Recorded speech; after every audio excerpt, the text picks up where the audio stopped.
Amigos, ¿cómo están? Muy buenas tardes. Es un gusto nuevamente estar en este espacio con ustedes y poder tener la oportunidad de conversar sobre algunos otros temas de interés desde mi perspectiva. Y este es otra de las reformas que presentó o que presentará la virtual candidata electa Claudia Sheinbaum al Congreso de la Unión.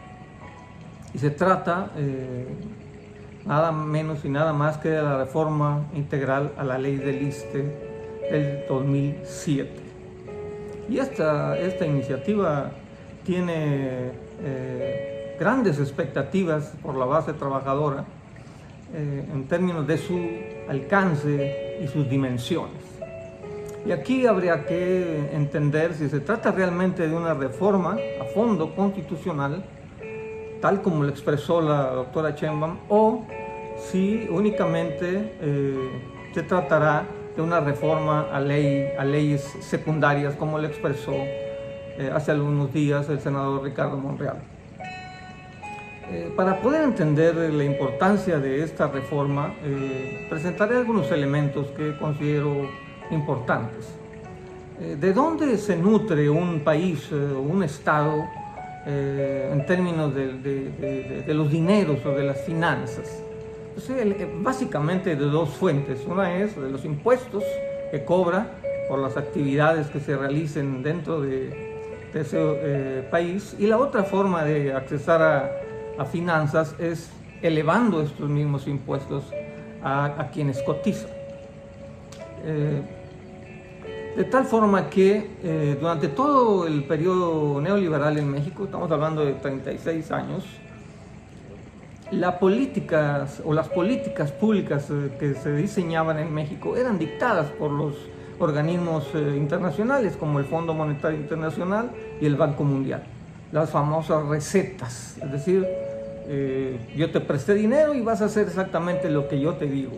Y entonces estos organismos obligaban al Estado mexicano a elaborar y construir y aplicar ciertas políticas públicas, cuidando siempre los intereses económicos o los grandes intereses económicos, los cuales tenían el privilegio de no pagar impuestos. Entonces la única manera que tenía el Estado mexicano de accesar a los recursos era a través de elevar los impuestos a la base trabajadora.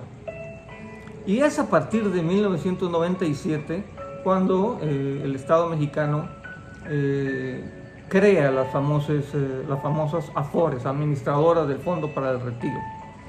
Anteriormente, antes de esta fecha, en 1997, los trabajadores cotizaban para el IMSS o para el ISSSTE, privado o público, respectivamente, según se tratara.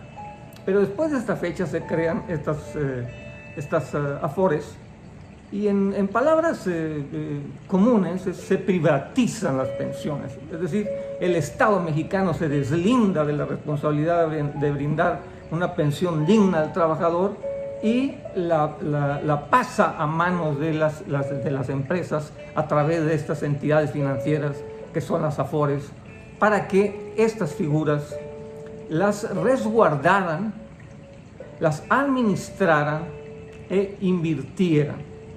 No olvides estos tres conceptos porque son muy importantes. Por cada uno de ellos, el resguardo, la administración y la inversión de estas cuentas individuales de cada trabajador, estas AFORES, estas aseguradoras, cobran comisión al trabajador. Actualmente estamos hablando de 1.5 billones de pesos de que se tienen o que están administrando estas AFORES. Entonces, el Estado se deslinda de esta responsabilidad, las privatiza, causando un enorme impacto al trabajador con edad de retiro. Y a partir del 2007, en la administración del presidente Felipe Calderón, se cierra esta pinza y se presenta esta posibilidad de cambiar de figura de pensión, lo que se conocía como el décimo transitorio, para los trabajadores que cotizan en el ISSSTE, para que pasaran a cuentas individuales. Y se creó toda una estrategia en conjunto con sindicatos, en el caso de los maestros con el CENTE, salieron a los centros de trabajo en forma conjunta, acompañados, y vendieron una sarta de medias verdades y mentiras completas, de tal forma que muchos trabajadores fueron mal informados y engañados. Y decidieron ellos, con un formatito que se les presentó, manipulados o obligados a pasar a esta nueva figura de pensión que son las cuentas individuales. De tal manera que algún trabajador que esté en edad de jubilación, 65 años, la ley te dice que si tu fondo para el retiro es tal que no completas una pensión vitalicia mínima, entonces el Estado está obligado a brindarte una. Eso aparentemente está bien, pero lo que no suena del todo bien es que esta pensión es de un salario mínimo. Es decir, un salario mínimo actualmente está alrededor de 200 pesos, por 30 días son 6,000 pesos. De tal forma que un trabajador que se jubila, que no alcanza el monto de pensión necesaria, el Estado le va a dar 6,000 pesos. ¿Qué haces con 6,000 pesos? Es muy complicado. Entonces aquí lo que hay que estar atentos es si realmente esta iniciativa que se presentó es una reforma constitucional a fondo, o si en la práctica resulta ser una matizada, un parche a una ley secundaria.